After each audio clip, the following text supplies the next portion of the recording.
Ya Allah, lali aku. Oh, bagus.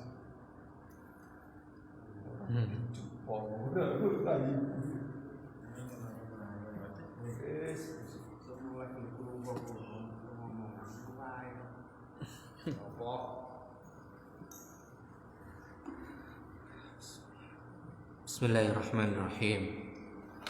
Assalamualaikum warahmatullahi wabarakatuh.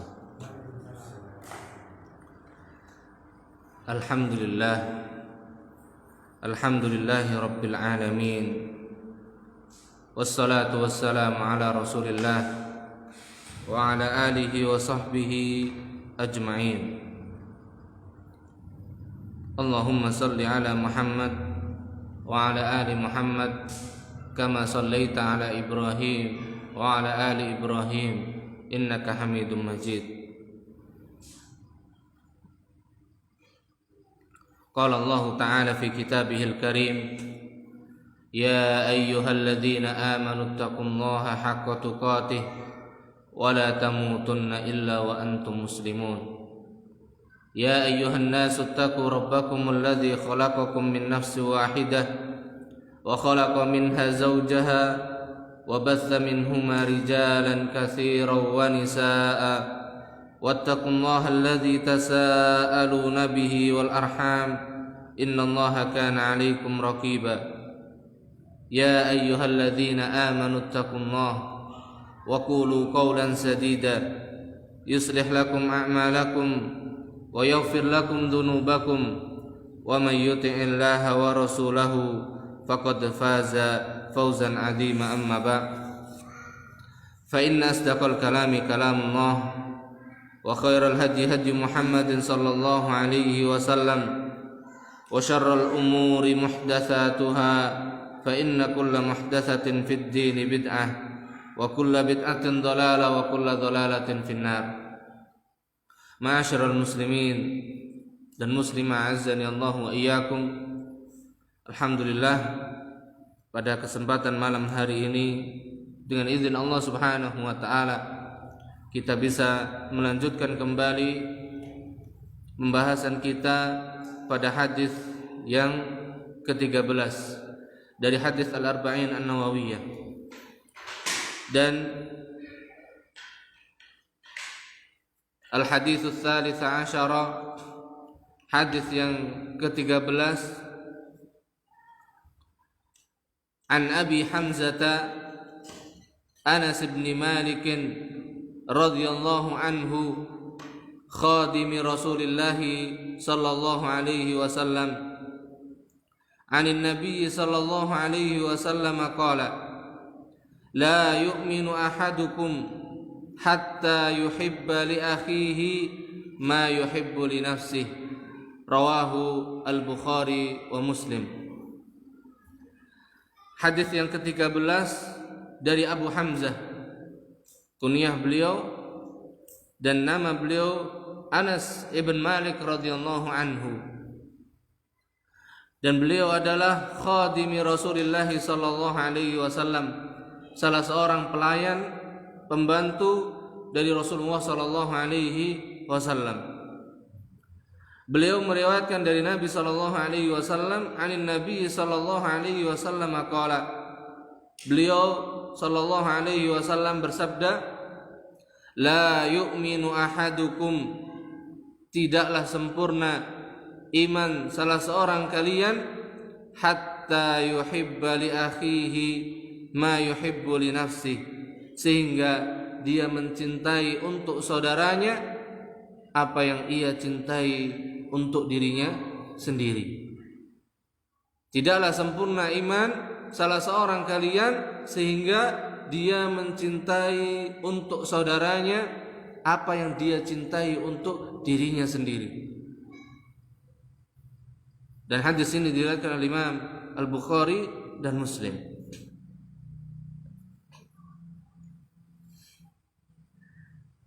Maka faedah yang disebutkan pertama oleh Syekh Bundar hafizahullah taala, yaitu berkaitan dengan perawi dari hadis ini. Rawil hadis, perawi dari hadis ini. Huwa Anas bin Malik ibn Nadhr Abu Hamzah al-Ansari al-Khazraji, khadim Nabi sallallahu alaihi wasallam wa tilmidhihi, atau khadimun Nabi sallallahu alaihi wasallam wa tilmidhuhu, wa akhiru ashabihi mauta. Dialah beliau Anas ibn Malik ibn Nadhr, dan beliau kunyahnya adalah Abu Hamzah, dan beliau adalah dari kalangan sahabat Al-Ansar dari Madinah, dan dari suku Al-Khazraj, dari suku Khazraj. Ini Anas ibn Malik. Dan Anas ibn Malik menjadi salah satu pelayan atau pembantu Nabi sallallahu alaihi wasallam, khadimu an-Nabi sallallahu alaihi wasallam wa talmidhuhu, dan beliau juga salah seorang murid beliau, murid Nabi Muhammad sallallahu alaihi wasallam. Di sini berkata Anas, yaqulu Anas bin Malik, ini dikisahkan dalam kitab Usdul Ghabah, yaitu yang berkaitan dengan biografi, sejarah, riwayat dari para sahabat. Berkata Anas bin Malik radhiyallahu anhu, khadamtu Rasulullah sallallahu alaihi wasallam 10 sinin. Aku menjadi pelayan Rasulullah sallallahu alaihi wasallam selama 10 tahun. Dan kalau kita lihat, Nabi berdakwah ketika atau sesudah hijrah beliau di Madinah, beliau berdakwah di Madinah selama 10 tahun. Berarti selama 10 tahun sesudah datangnya Rasulullah di Madinah, Anas ibn Malik menjadi pembantu Nabi sallallahu alaihi wasallam. Karena sesudah Nabi sallallahu alaihi wasallam datang ke Madinah, kemudian ibunya datang menemui Rasulullah dan menyerahkan putranya tersebut untuk menjadi pelayan beliau, untuk berkhidmah kepada Rasulullah sallallahu alaihi wasallam. Dan pada saat itu Anas, beliau sudah pandai menulis dan memiliki kecerdasan. Dan ini diantara keistimewaan sahabat Anas ibn Malik. Dan di sini Anas ibn Malik radhiyallahu anhu mengabarkan kepada kita, selama 10 tahun beliau menjadi pembantu Nabi sallallahu alaihi wasallam, melayani Nabi sallallahu alaihi wasallam, berkhidmat untuk beliau. Fama darabani darbah, Rasulullah tidak pernah memukulku barang sekalipun. Wala sabbani sabbatun atau sabbatan, dan Rasulullah pun sekalipun tidak pernah mencelakku satu kali selama 10 tahun. Dan ini diantara mukjizat dan keutamaan Nabi kita Muhammad sallallahu alaihi wasallam, yang dimana beliau adalah tauladan bagi kita semuanya dalam bermuamalah. Bagaimana dengan pelayannya, begitu juga dengan pembantu, bagaimana. Maka Rasulullah sepanjang hayatnya beliau tidak pernah memukul Anas bin Malik. Selama 10 tahun berkhidmat tidak pernah dipukul, tidak pernah dicela. Wala intaharoni, dan tidak pula pernah menghardikku. Rasulullah tidak pernah menghardik sahabat Anas bin Malik. Wala abasa fi wajhi, dan tidak pernah pula beliau bermuka masam. Muka masam itu kecut, cemberut kepada Anas bin Malik yang menunjukkan beliau marah. Kita baru sehari sama anak kita aja ada aja hari, apalagi sama istri, sama suaminya, masya Allah. Ini sama pembantunya, sama orang yang berkhidmah untuk beliau. Lalu bagaimana dengan keluarga beliau? Bagaimana baiknya Rasulullah dengan keluarga beliau? Maka inilah diantara ciri yang menunjukkan bahwasanya beliau niku sinten, seorang nabi dan rasul. Tidak bisa. Tidak ada yang sanggup dari manusia yang bisa seperti beliau.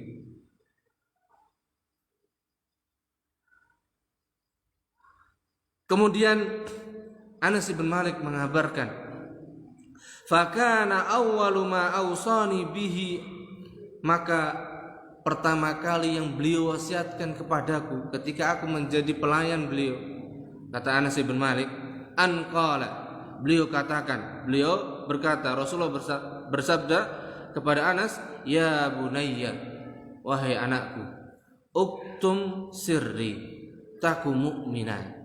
Ya bunayya, uktum sirri taku mu'mina. Wahai anakku, jaga rahasiaku, maka engkau adalah orang yang paling aku percaya.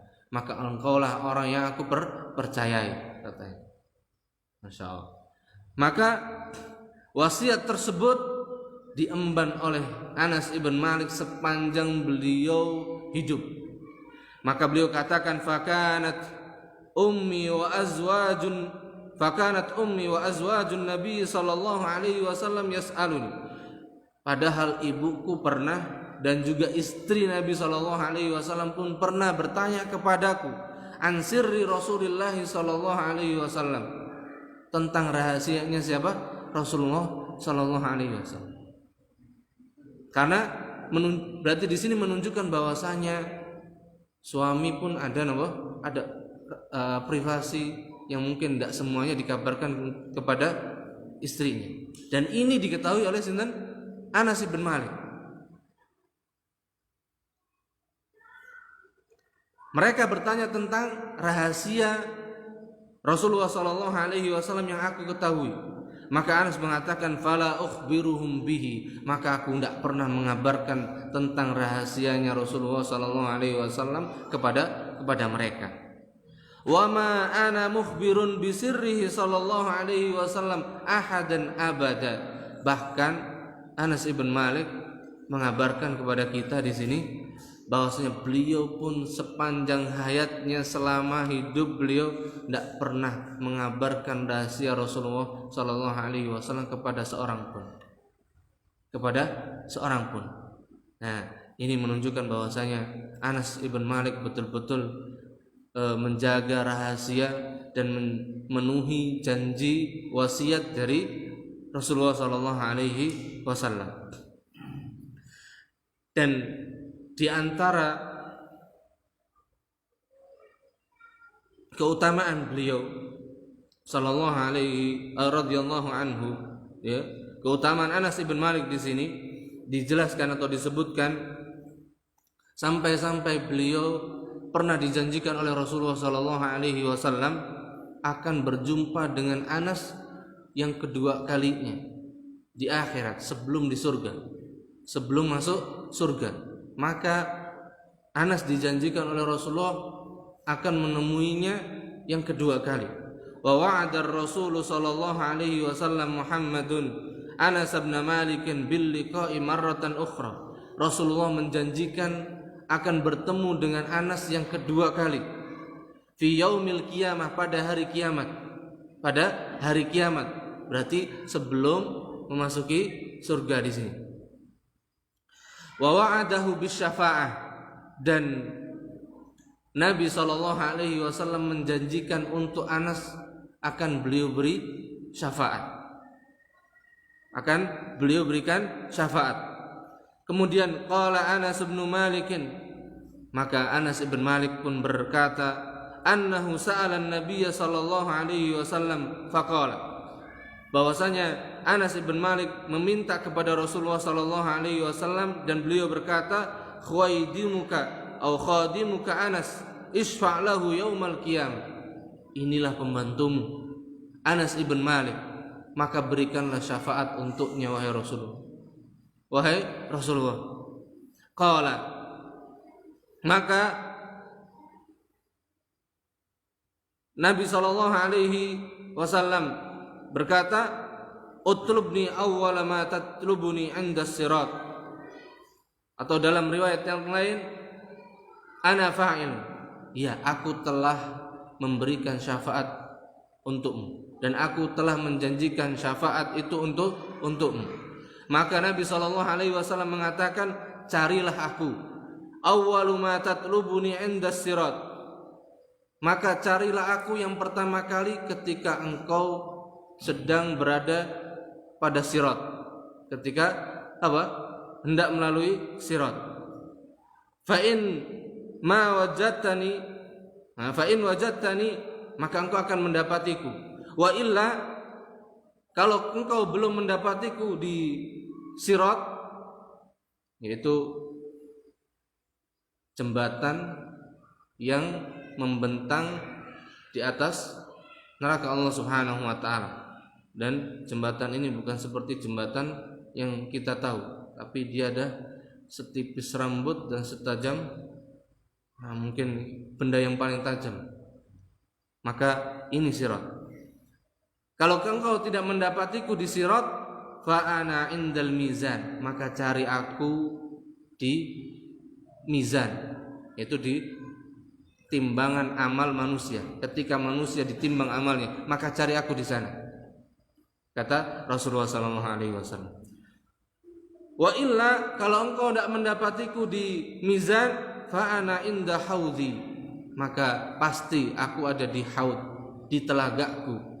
La ukhti hadhihi thalathatul mawadhi, maka aku tidak ada selain pada 3 tempat ini. Pasti engkau akan mendapatiku. Kalau tidak di sirat, ya di mizan. Kalau enggak di mizan, ya di telaga. Antara 3 tempat tersebut. Ini di antara fadilah, keutamaan sahabat yang mulia Anas ibn Malik. Dan di kitab kemudian kita kembali, da'alahun Nabi sallallahu alaihi wasallam. Kemudian Nabi sallallahu alaihi wasallam pernah mendoakan untuk siapa? Anas ibn Malik. Faqala, Rasulullah sallallahu alaihi wasallam bersabda, Allahumma akthir malahu wa waladahu. Ya Allah, jadikanlah Anas ibn Malik adalah orang yang paling atau memiliki banyak harta dan juga memiliki banyak anak. Perbanyaklah hartanya dan perbanyaklah anaknya. Ini doa Nabi SAW untuk sahabat Anas ibn Malik. Qala radhiyallahu anhu, maka Anas ibn Malik mengabarkan, semoga Allah Subhanahu wa taala meridhai beliau, fa wallahi, maka demi Allah, fa inna mali lakatsirun, sungguh hartaku sangat banyak sekali, kata Anas bin Malik. Wa inna waladi wa waladu waladi wa walada waladi yata'aduna, maka sesungguhnya anakku dan cucu-cucuku yata'aduna, jumlahnya kurang lebih ala nahwin min mi'atin al-yawm, kurang lebih sekarang ketika beliau mengatakan ini sebanyak 100 atau lebih dari kurang lebih 100 anak, 100 dari satu orang bapak. Subhanallah. Ini anak cucu. Anak cucu. Karena beliau mengatakan waladi wa waladu waladi, dan anak dari anak-anakku, maksudnya keturunanku.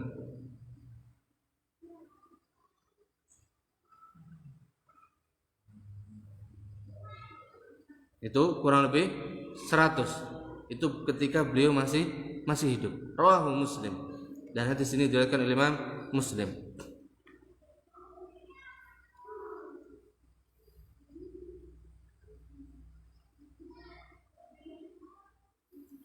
Maka di sini diriwayatkan oleh Imam Al-Bukhari, wa fil Bukhari annahu qala. Ini masih kita membahas, menceritakan keutamaan sahabat Anas ibn Malik. Anas ibn Malik berkata, haddatsatni Umainah, telah mengabarkan kepada aku Umainah. Umainah ini di antara, kalau tidak salah disebutkan itu anak pertama dari Anas ibn Malik, ibnati annahu dufina, beliau adalah anak gadisku dan beliau dikuburkan min sulbi ila maqdamil Hajjaj al-Basrah 29 wa mi'ah, yaitu dan min sulbi, dan dari keturunanku sampai Maqdamil Hajjaj Al-Basrah. Nah, di sini riwayat ini saya mencoba untuk mencari penjelasannya yang dimaksud dari riwayat ini. Maka di sini dijelaskan, karena saya memahami ini maksudnya beliau mengabarkan, karena di sini dijelaskan tis'atan wa ishruna wa mi'ah, yaitu pada tahun atau pada 129. Tahun 129. Nah, ini yang dimaksudkan tahun atau apa yang saya kurang masih paham. Maka di sini dijelaskan, wa haddatsatni ibnati Umaynah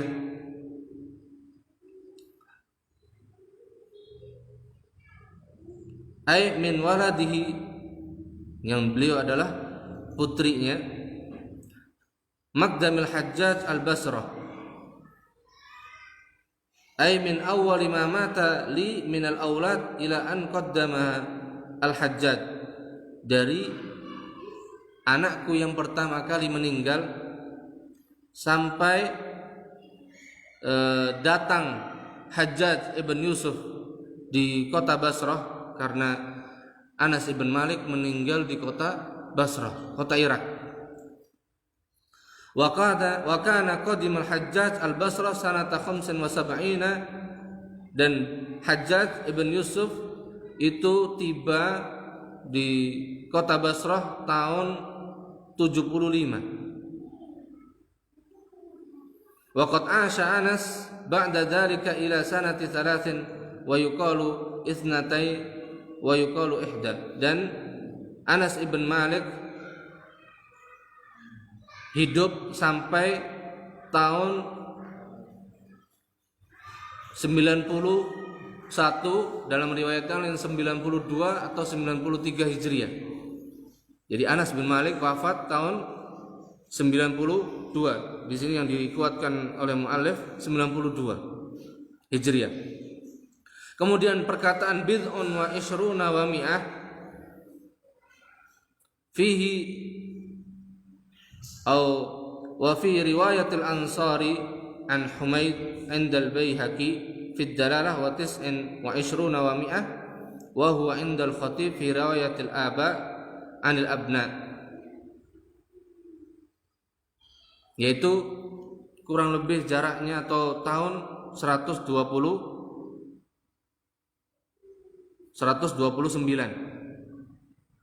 Itu jaraknya, atau di sini mungkin menunjukkan jumlah anaknya, jumlah keturunannya yang paling memuatkan. Wallahu a'lam bishawab. Ini untuk menunjukkan banyaknya jumlah keturunan Anas bin Malik. Kemudian waruya annahu kana lahu bustanun, ini mengkisahkan tentang harta kekayaan Anas bin Malik. Diriwayatkan bahwasanya Anas bin Malik memiliki 2 kebun, yahmilu fis sanati, setiap tahun, yaitu al-faqiha marratain, bisa panen buah sampai 2 kali. Yang biasanya panen mayoritas hanya sekali, ini Anas kebunnya panen sampai setahun pinten 2 kali. Ini menunjukkan keberkahan doa dari Rasulullah sallallahu alaihi wasallam. Wa kana fiha raihanun yaji'u minhu raihul misk, dan di salah satu kebunnya tersebut ada pohon raihan namanya. Pohon raihan, yang pohon tersebut mengeluarkan bau yang sangat wangi, sampai dikatakan di sini apa? Raihul misk, sewangi bau kasturi. Ini diantara keutamaan doa wa hadza bi fadli da'watin Nabi sallallahu alaihi wasallam, dan ini diantara karunia atau keberkahan doa dari Nabi sallallahu alaihi wasallam untuk Anas bin Malik. Adapun dari sisi periwayatan, di sini dijelaskan rawa'anin Nabi sallallahu alaihi wasallam, Anas bin Malik meriwayatkan hadis dari Nabi sallallahu alaihi wasallam sebanyak 2286 hadis. 2286 hadis, dan ini dijelaskan oleh sebagian para ulama, beliau adalah sahabat yang paling banyak, nomor 3 sesudah Abu Hurairah dan Abdullah ibn Umar. Sesudah Abu Hurairah dan Abdullah ibn Umar, maka Anas yang ketiga yang paling banyak riwayatnya dari Nabi sallallahu alaihi wasallam. Ittafaqal Bukhari wa Muslim ala 180 haditsan wa anfarada al-Bukhari bi 80 haditsan wa Muslim bi 90. Dan bersepakat periwayatan dari Anas, Al-Imam Al-Bukhari dan Muslim itu sebanyak 180 hadis, dan bersendiri Al-Imam Bukhari riwayat dari Anas itu sebanyak 80 hadis, dan bersendiri dari Al-Imam Muslim sebanyak 90 hadis. Kemudian Anas ibn Malik, sahabat yang mulia, mata sanata isnatain wa tis'in hijriyah. Anas ibn Malik meninggal wafat tahun 92 Hijriah. Tadi disebutkan ada yang mengatakan 91 Hijriah. Dalam riwayat yang dikuatkan ini 92 Hijriah. Ada dalam riwayat yang lain dikatakan 93 Hijriah. Wa qad jawazal mi'ah an. Wa qad jawazal mi'ata an. Dan usia beliau sudah lebih dari 100 tahun. Kurang lebih disebutkan 102 atau 108 tahun usia beliau. Di kita alhamdulillah juga ada. Saya pernah lihat orang mana Sragen, usianya sudah lebih dari 100. Subhanallah, masih bisa nyangkul. Lalu?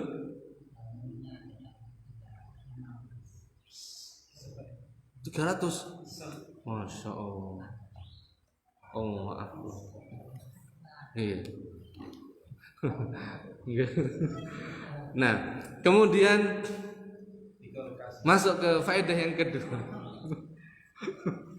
Sudah jasad.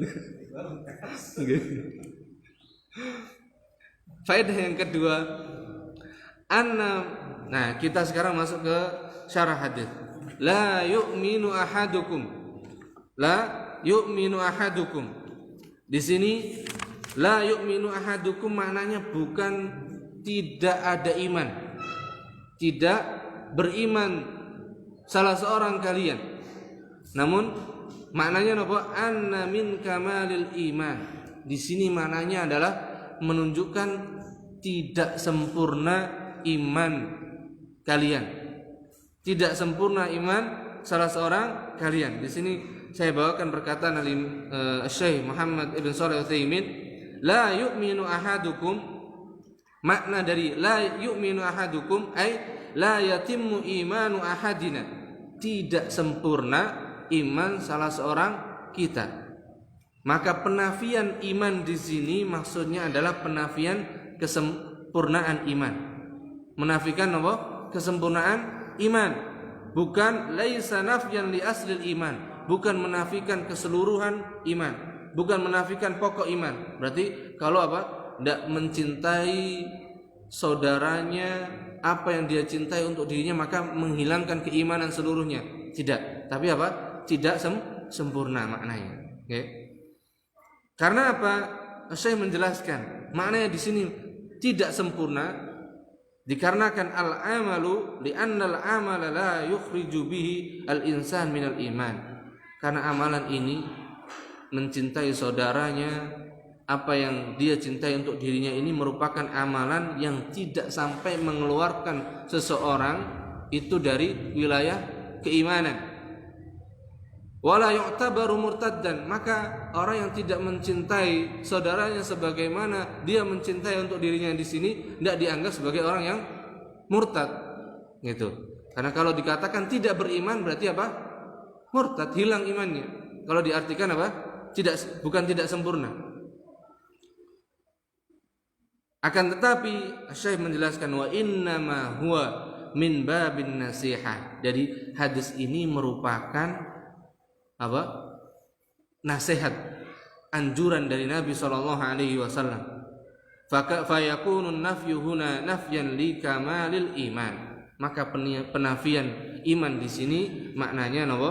Menafikan kesempurnaan iman. Maka barang siapa yang menginginkan kesempurnaan imannya, maka dia harus mencintai saudaranya sebagaimana dia mencintai sesuatu untuk dirinya sendiri.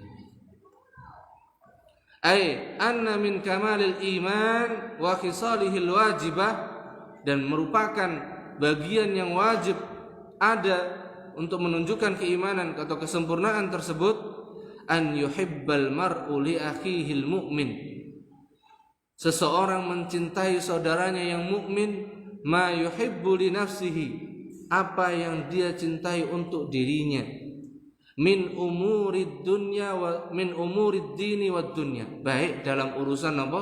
Agama dan baik dalam urusan dunia.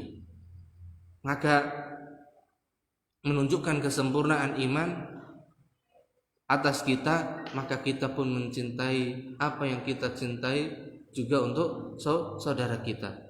Wa yukrahu lahu ma yakrahu li nafsi, dan sebaliknya dia pun membenci untuk saudaranya, membenci apa yang dibenci saudaranya sebagaimana ma yakrahu li nafsi, sebagaimana dia membenci perkara itu menimpa dirinya.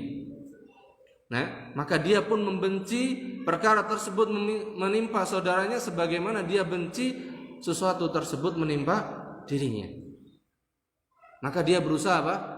Menjaga saudaranya dari perkara tersebut. Li'anna hadza huwa muqtadal ukhuwatil imaniyah, karena inilah merupakan konsekuensi dari apa? Persaudaraan seiman. Persaudaraan karena sebab keimanan.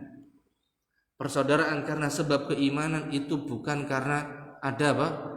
Yang menguntungkan, tapi persaudaraan keimanan di sini karena ada harapan dan cita-cita agar bisa bersama-sama menghadap kepada Allah Subhanahu wa taala dengan selamat dan dipertemukan dengan surga Allah Azza wa Jalla dan bisa melihat wajahnya. Inilah persaudaraan keimanan. Maka walidza qala an-nabiy sallallahu alaihi wasallam, oleh karena itu Nabi sallallahu alaihi wasallam bersabda, faman ahabba an yuzahziha 'anil nar, maka barang siapa yang dia cinta dijauhkan dari azab api neraka, wa yudkhilal jannata, dan dia cinta dimasukkan ke dalam surga Allah Azza wa Jalla, falta'tihi maniyatahu, maka hendaknya dia pun memberikan apa? Cita-cita tersebut, keinginan tersebut untuk saudaranya. Maka hendaknya dia pun memberikan dan berusaha membagi keinginannya tersebut untuk saudaranya. Wa huwa yu'minu billahi wal yaumil akhir, dan ia beriman kepada Allah dan hari akhir. Wal ya'ti ilan nasil ladzi yuhibbu an yu'ta ilaihi, maka hendaknya dia berbuat untuk manusia, bermuamalah, berbuat kepada manusia sebagaimana dia cinta manusia berbuat baik kepadanya. Karena ketika kita bermuamalah atau bersikap di dalam kita bermuamalah kepada sesama manusia, maka hendaknya kita apa? Menimbang, mempertimbangkan perkara tersebut. Apabila kita senang, apabila kita cinta perbuatan itu untuk diri kita, maka kita berikan untuk saudara kita. Dan apabila sebaliknya kita tidak senang perbuatan tersebut itu menimpa kita, atau misal kita tidak senang diganggu oleh saudara kita, maka pun sebaliknya hendaknya kita pun tidak senang kalau saudara kita pun kita ganggu atau diganggu oleh orang lain. Maka ini menunjukkan keimanan, tanda kesempurnaan keimanan kita. Kemudian beliau berikan contoh dari para salaf kita. Wa qad kana as-salafu ridwanullahi alaihim, dahulu para salaf, semoga Allah Subhanahu wa taala meridhai mereka, yahrisuna ala dzalika asyaddal hirs, mereka sangat bersemangat untuk dalam perkara ini. Mereka sangat bersemangat untuk memberikan manfaat kepada saudaranya dan menolak madarat yang akan menimpa saudaranya. Maksudnya dia tidak ingin mengganggu dan memadaratkan saudaranya, sebagaimana dia pun tidak senang diganggu saudaranya. Karena Muhammad ibn Wasi', yaitu Muhammad ibn Wasi', salah satu pendahulu atau salah seorang pendahulu kita dari salafun saleh, beliau yabi'u himaran lahu, beliau ingin menjual keledai miliknya. Faqala lahu rajulun, maka salah seorang kawannya atau temannya berkata kepadanya, atardahu li, apakah engkau ridho himar ini aku miliki, jadi milikku? Faqala, maka Muhammad ibn Wasi' berkata, lau radituhu, kalaulah aku ridho, lam abihu, sungguh aku tidak akan jual ini ke orang lain, tapi aku akan kasih kepada dirimu. Ini menunjukkan apa? Semangatnya para pendahulu kita untuk menjaga atau memberikan apa yang dia cintai untuk saudaranya. Dan ini merupakan diantara ciri ahlus sunnah. Maka Rasulullah SAW adalah tauladan kita, yang dimana ahlus sunnah adalah orang yang paling atau manusia yang paling penyayang kepada makhluk. Tidak ada manusia yang paling sayang dari ahlus sunnah kepada saudaranya melebihi kecintaannya kepada dirinya sendiri. Maka di antara ciri ahlus sunnah, maka dia mencintai saudaranya sebagaimana dia mencintai hal itu untuk dirinya.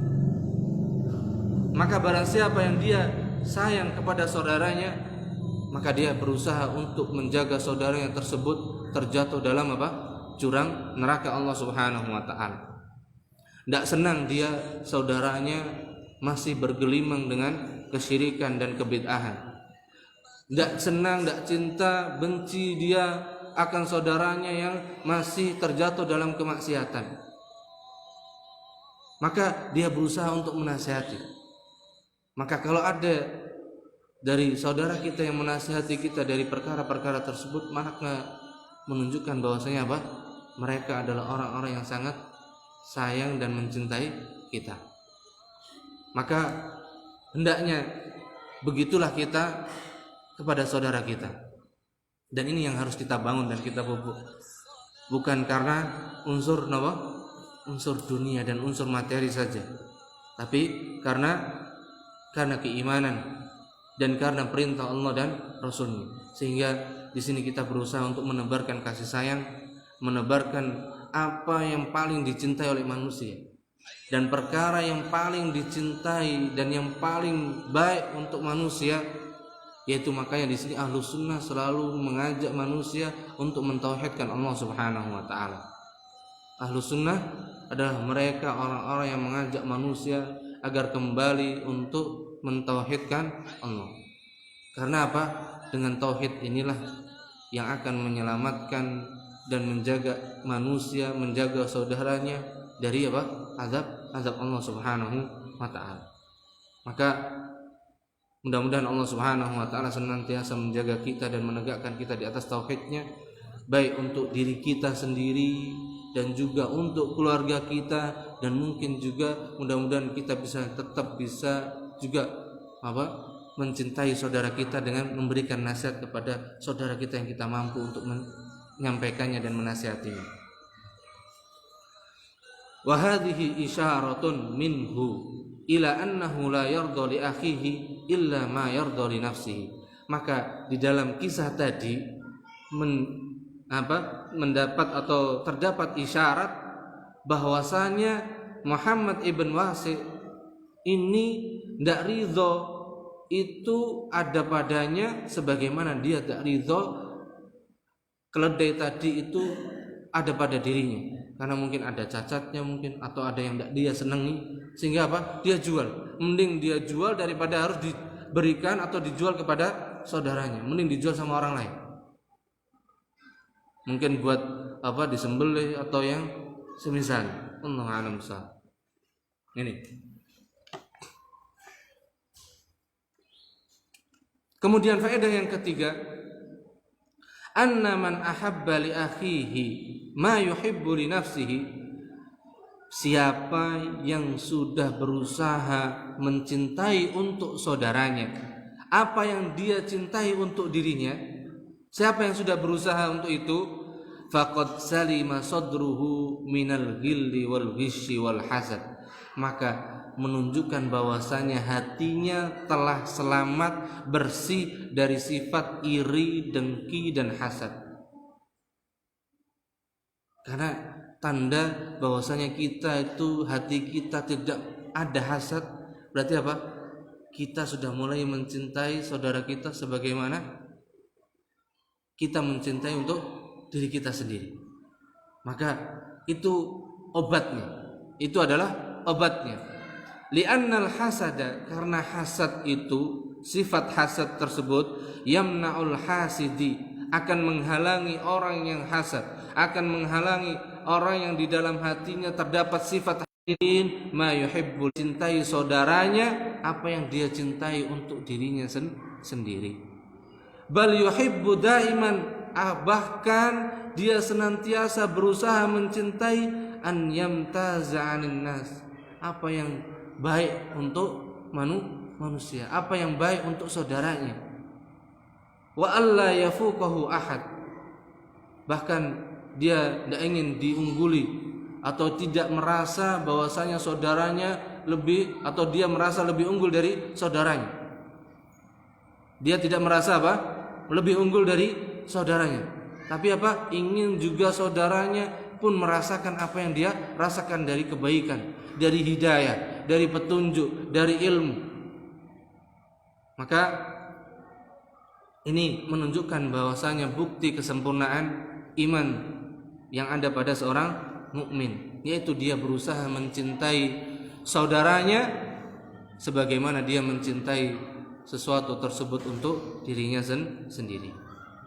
Kemudian faedah yang keempat yang disebutkan oleh Syekh, anna man zalat anhu hadhihi sifat, anna man zalat anhu, siapa yang hilang darinya hadhihi sifat, sifat ini. Sifat apa? Mencintai saudaranya apa yang dia cintai untuk dirinya sendiri, yaitu wahiyya mahabbatuhu li akhihi, kecintaannya kepada saudaranya, ma yuhibbu li nafsihi, pada apa yang dia cintai untuk dirinya sendiri, faqad naqasa imanuhu, maka menunjukkan bahwasanya imannya berkurang. Liqaulihi sallallahu alaihi wasallam la yu'min, sebagaimana sabda Nabi sallallahu alaihi wasallam, la yu'min, tidak sempurna, berarti menunjukkan apa? Berkurangnya imannya. Wa hadza yadullu bimantuqihi 'ala tahdhir, maka nas ini dengan redaksinya tersebut menunjukkan peringatan Nabi sallallahu alaihi wasallam mimma yujibu naqsil iman, dari perkara-perkara yang menjadikan iman itu berkurang. Maka kita diperingatkan darinya.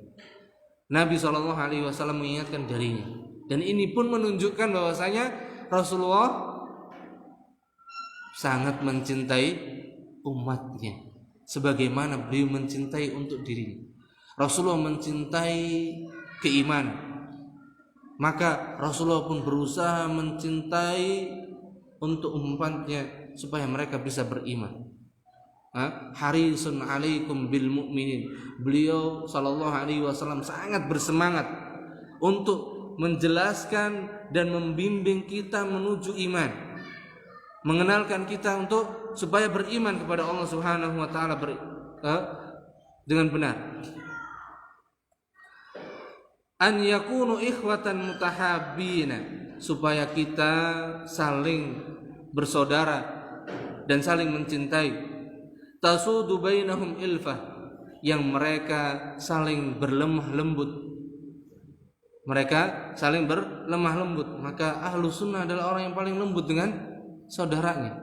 Maka ini karena sifat lembut ini merupakan perhiasan seorang mukmin. Maka kita berusaha supaya tidak memiliki sifat lawannya, karena khususnya orang pesisir ya. Kita bahas orang pesisir nih sifatnya keras, kotok, kasar-kasar, ngoten nggih. Maka mudah-mudahan Allah Subhanahu wa taala berikan sifat ini untuk kita semuanya, yaitu apa? Sifat lembut. Wa taghammuruhum wa tughmiruhum al-mahabbata wal mawaddah. Dan mereka diliputi dengan rasa sayang dan rasa menyayangi, rasa cinta dan rasa saling menyayangi. Jadi ahlus sunnah, kaum mukminin adalah mereka orang yang saling mencintai dan saling menyayangi dengan saudaranya karena iman, karena Allah Azza wa Jalla. Wa qad wasafa an-nabiy sallallahu alaihi wasallam halahum biqouli. Dan Nabi sallallahu alaihi wasallam telah mensifati kaum mukminin, telah mensifati ahlus sunnah, yaitu orang-orang yang beriman. Nah, tentang perihal keadaan mereka dengan sabda Nabi sallallahu alaihi wasallam, mathalul mu'minin, perumpamaan orang-orang yang beriman, fi tawaddihim, dalam kecintaan mereka, wa ta'atufihim, kasih sayang mereka, wa tarahumihim, dan saling kasih sayang, atau wa ta'atufihim, dari kerinduan mereka dan kasih sayang mereka. Mathalul jasadi, perumpamaannya seperti apa? Satu jasad, satu tubuh. Idza staka minhu azbun, apabila salah satu anggota tubuh tersebut sakit, tada'a lahu sairul jasadi bil huma was sahar, maka akan berimbas kepada seluruh jasadnya dengan apa? Dengan meriang dan tidak bisa tidur, bergadang terus. Hanya apa? Karena ada satu anggota tubuhnya yang sakit. Maka itulah perumpamaan orang-orang yang beriman. Maka mereka tidak ridho, tidak rela kalau ada saudaranya mukmin yang lainnya masih terjatuh dalam kesyirikan, masih terjatuh dalam kebid'ahan, apalagi terjatuh dalam kekufuran dan juga terjatuh dalam kemaksiatan. Maka mereka tidak rela, tidak ridho. Dan mereka ahlus sunnah selalu berusaha untuk menasihati dan mengingatkan, sebagaimana mereka berusaha untuk mengingatkan dirinya sendiri. Kemudian yang kelima, dari faedah dari hadis yang ke-13, annal imana yatafadalu. Hadis yang mulia ini menjelaskan kepada kita, dan ini merupakan keyakinan ahlus sunnah, akidah ahlus sunnah wal jamaah, bahwasanya iman itu berlebih dan berkurang, naik turun, pasang surut, kadang naik kadang turun, kadang bertambah kadang berkurang. Itulah iman. Jadi iman yang diyakini dan merupakan akidah ahlus sunnah, iman itu tidak tetap. Kalau iman itu tetap, maka ini seperti apa yang diyakini oleh orang-orang seperti orang-orang Mu'tazilah, orang-orang Jahmiyah dan semisalnya. Nah, yang memiliki pemikiran, kalau sekarang di zaman kita banyak diyakini oleh orang ahlul kalam, orang filsafat. Nah, mereka mengatakan bahwasanya iman itu tidak berlebih, tidak berkurang, stagnan. Kalau sudah punya iman, sudah selamanya iman itu tidak berkurang dan tidak bertambah, tetap. Maka ahlus sunnah tidak. Minhu kamilun, di antara iman itu ada yang sempurna, wa minhu naqisun, dan ada yang menguranginya. Wa hadza madhhabu ahli sunnati wal jamaah, dan inilah pemahaman akidah ahlus sunnah wal jamaah. Annal imana, bahwasanya iman yazidu wa yanqus, bertambah dan berkurang. Yazidu bit ta'ah, bertambah dengan amal ketaatan, wa yanqusu bil ma'asi was sayyi'at, berkurang dengan maksiat dan amal-amal keburukan. Yazidu bi ta'ati ar-rahman, bertambah dengan saat kita mentaat mengikuti syariat Allah, menjalankan syariat Allah, menjalankan syariat Rasulnya, maka iman itu akan bertambah. Namun ketika kita mulai berpaling dari syariat Allah, berpaling dari syariat Rasulnya, maka iman ini mulai berkurang. Maka itulah kita, kadang bertambah, kadang berkurang. Di saat kita hadir di majelis, maka ini iman mulai tumbuh, mulai senang. Bahkan para sahabat ketika duduk di sisi Nabi Shallallahu Alaihi Wasallam, seakan-akan di hadapannya itu sudah surga di depannya. Namun ketika pulang lupa semuanya, lupa semuanya. Karena apa? Sudah sibuk dengan istri, sudah sibuk dengan anak, sudah sibuk dengan harta. Namun itulah fitrah atau tabiat manusia yang tidak mungkin iman itu tetap menunjukkan bahwasanya iman berlebih dan berkurang. Maka di sini Imam Al-Bukhari berkata di dalam kitab sahihnya, Sahihul Jami', beliau mengatakan di dalam salah satu babnya, babu ziyadatil iman wa nuqsanihi, bab tentang bertambahnya iman dan berkurangnya. Dan beliau membawakan wa qaulullahi ta'ala wa zidnahum huda, bagaimana firman Allah Azza wa Jalla dalam surat Al-Kahfi ayat 13, dan kami tambahkan bagi mereka petunjuk. Ketika mereka mulai melaksanakan ketaatan, maka Allah tambahkan keimanan. Dan dalam ayat yang lain, wa yazdadalladzina amanu iman, dan bertambah orang-orang yang beriman itu dengan keimanan ketika mereka melaksanakan sebab-sebab yang menumbuhkan keimanan, maka iman itu akan semakin bertambah. Dan juga firman Allah Azza wa Jalla dalam surat Al-Maidah ayat ketiga, al-yauma akmaltu lakum dinakum, pada hari ini telah aku sempurnakan bagi kalian agama kalian, menunjukkan bahwasanya syariat Islam telah sempurna. Dan barang siapa yang menjalankan syariat Islam ini dengan sempurna, maka menunjukkan bahwasanya imannya sempurna. Namun ketika ada yang kurang, maka menunjukkan bahwasanya kita iman tersebut pada diri kita atau pada hati tersebut berkurang.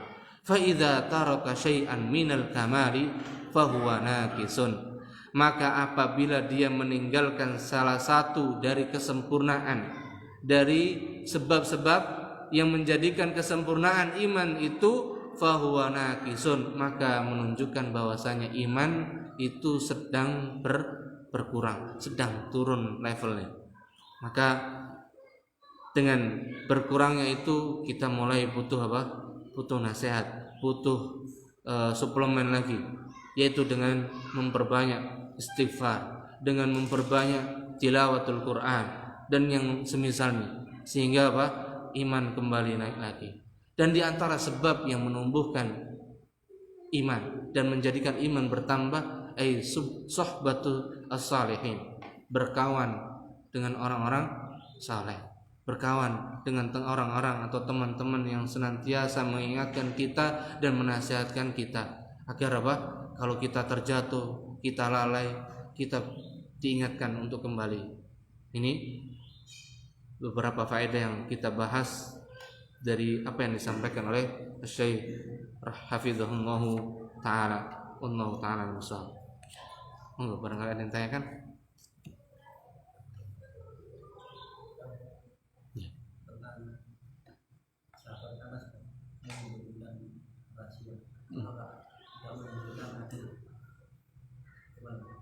Enggak, ini rahasia, maksudnya dari sifat rahasia beliau yang Rasulullah melarang Anas untuk menceritakannya. Adapun selain itu maka semuanya dikabarkan. Maka tadi Anas merupakan salah seorang sahabat yang paling banyak meriwayatkan hadis dari Nabi Shallallahu Alaihi Wasallam, bahkan terbanyak ketiga.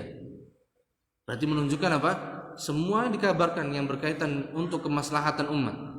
Adapun yang terkait dengan rahasia dari Nabi Shallallahu Alaihi Wasallam, berarti bukan terkait dengan agama, berarti terkait dengan individu Nabi Shallallahu Alaihi Wasallam. Maka ini tidak bertentangan. Jadi memang ini ya tidak harus diketahui, sesuatu yang ya sir ini rahasia, sesuatu yang aib, dan itu diketahui oleh beliau radhiyallahu anhu. Sebagaimana istri-istri Nabi Shallallahu Alaihi Wasallam pun mengetahui rahasia dari Nabi Shallallahu Alaihi Wasallam, karena istri ya tahu semua. Tapi apakah semua istri Nabi Shallallahu Alaihi Wasallam menceritakan aib beliau? Tidak ada yang menceritakan. Maka ini diantaranya maksud dari rahasia tersebut, yaitu ya sesuatu yang Nabi Shallallahu Alaihi Wasallam melarang beliau untuk menceritakannya. Ini Allahu Taala alam bisawab.